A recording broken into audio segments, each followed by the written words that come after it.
23 men are knocking on the hull, and Moscow is letting them die.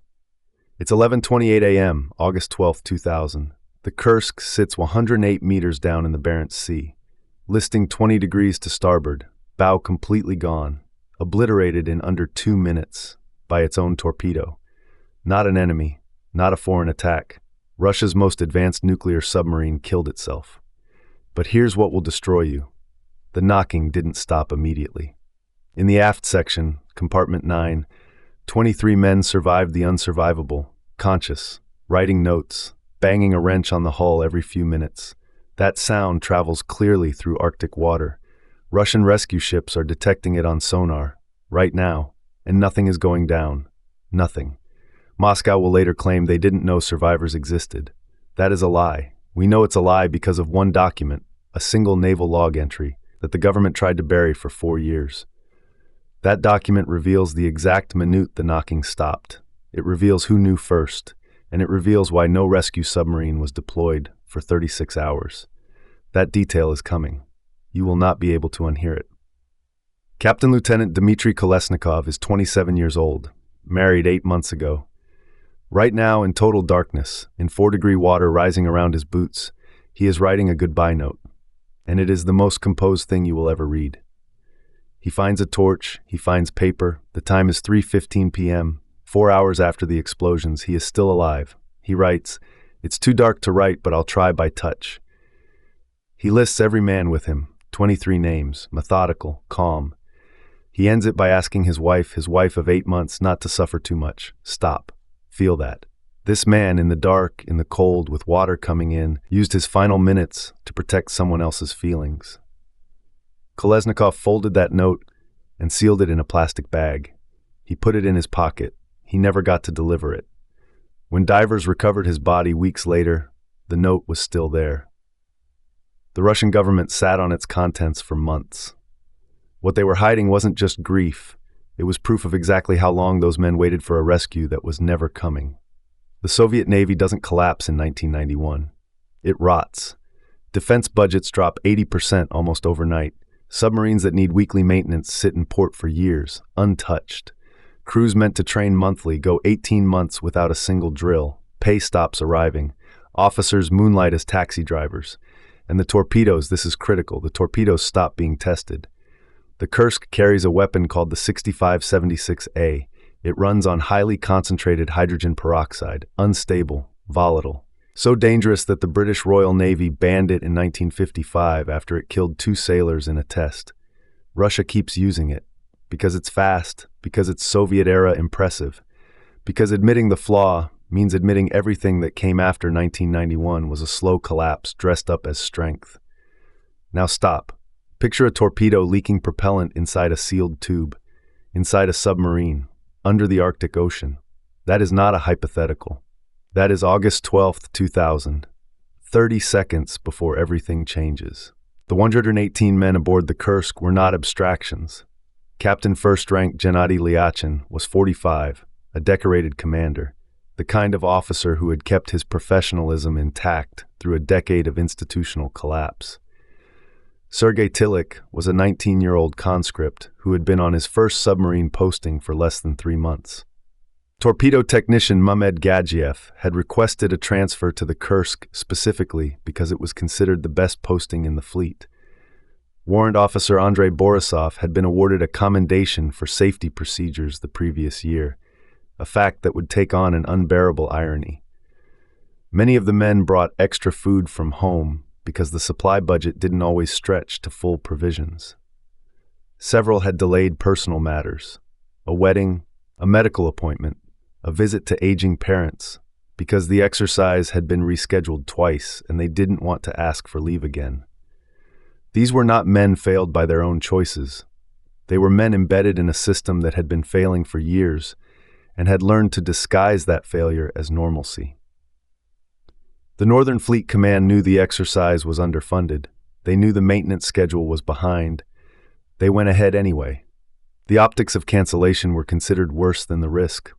August 12, 2000, 11:28 a.m. The Kursk is at periscope depth, preparing to conduct a torpedo exercise, firing a practice weapon at the cruiser Pyotr Veliki. In the torpedo room, crew members are loading Tube 4. The torpedo uses high-test peroxide, HTP, a concentration of hydrogen peroxide so chemically unstable that the British Royal Navy had banned it entirely after losing a submarine to HTP failure in 1955. The Sidon disaster, 41 years earlier. The fuel line seal on torpedo Tube 4 has degraded. It is a weld that should have been replaced. It leaks. HTP contacts the kerosene fuel mixture.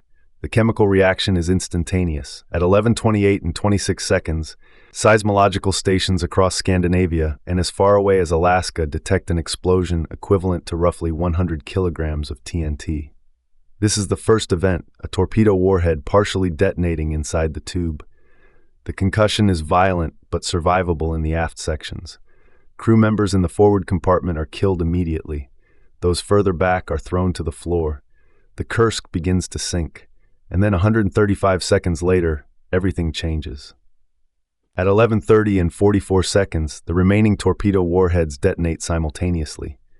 The force of the explosion is later calculated at 3 to 7 tons of TNT equivalent. The blast registers as a 4.2 magnitude seismic event. It is detected by monitoring stations in Norway, Finland, and the United States. The forward 6 compartments of the Kursk are annihilated. The pressure wave travels the length of the submarine in milliseconds. The Kursk hits the ocean floor with sufficient force to leave an impact crater. 95 men die in these 2 minutes. No trauma, no warning, simply existing in one moment and not in the next. The 23 survivors seal themselves in the 9th compartment. They have emergency oxygen, some food, some fresh water. By the most optimistic calculations, they have enough oxygen for perhaps 3 days. The Norwegian government offers rescue assistance at 12 noon, 32 minutes after the explosion. Britain makes a similar offer. The Russian Northern Fleet Command acknowledges neither. Officially, at this moment, the Russian Navy does not yet admit the Kursk is in distress. The flagship exercise continues for another 3 hours before it is quietly suspended. The question of why Norway and Britain were turned away and kept away for 5 days would never receive a consistent official answer. For the next 5 days, the Russian Navy attempts its own rescue. The attempts are a documented catastrophe. The AS-34 rescue submarine, which is supposed to dock with the Kursk's escape hatch, makes 12 separate approach attempts. On every attempt, it fails. The docking collar is described later by engineers as being in a state of disrepair, consistent with years of neglected maintenance. The collar itself had not been tested under operational conditions since 1992. Russian Navy divers attempt to open the escape hatch manually. They fail. The hatch mechanism requires tools that the rescue ships do not carry. The tools exist. They are in a warehouse in Murmansk, 400 kilometers away. No one orders them retrieved. Meanwhile, state television, VGTRK and Channel 1 broadcast that the rescue is proceeding normally, that the crew is in contact with the surface, that foreign assistance is not necessary. Admiral Vladimir Kuroyedov appears on camera and states that everything possible is being done. He is later found to have known within hours that the rescue submarines were non-functional. On day 3, families of the crew begin gathering at the naval base in Vidyayevo. They are told the operation is progressing. Several collapse in the administration building when officials are unable to answer basic questions. One woman is injected with a sedative by a nurse who appears to be there specifically for that purpose. The injection is caught on camera. The footage airs internationally. On August 17th, day 5, Russia accepts Norwegian and British assistance. The Norwegian rescue vessel Normand Pioneer arrives with the LR-5 British rescue submarine and Norwegian divers. At 1 p.m. on August 21st, Norwegian diver Bjorn Sagstuen reaches the Kursk's escape hatch. In less than 1 hour, the team opens it. The hatch that the Russian Navy had spent 5 days failing to open takes the Norwegians 52 minutes. The 9th compartment is flooded. Everyone inside is dead. Subsequent analysis of oxygen canisters found at the scene reveals what happened. At some point, the exact time is disputed, but likely within 6 to 8 hours of the explosions, a KO2 chemical oxygen canister was dropped into or fell into seawater that had already begun seeping into the compartment. KO2 canisters react violently with water. They had been standard equipment since the Soviet era. The fire that resulted killed everyone in the ninth compartment in seconds. Dmitry Kolesnikov's note, recovered from his body, proves that men were alive at least 4 hours after the initial explosions, and possibly much longer. The official inquiry would later acknowledge that some may have survived for 6 to 8 hours. The Norwegian team opened the hatch in less time than it took some of those men to die.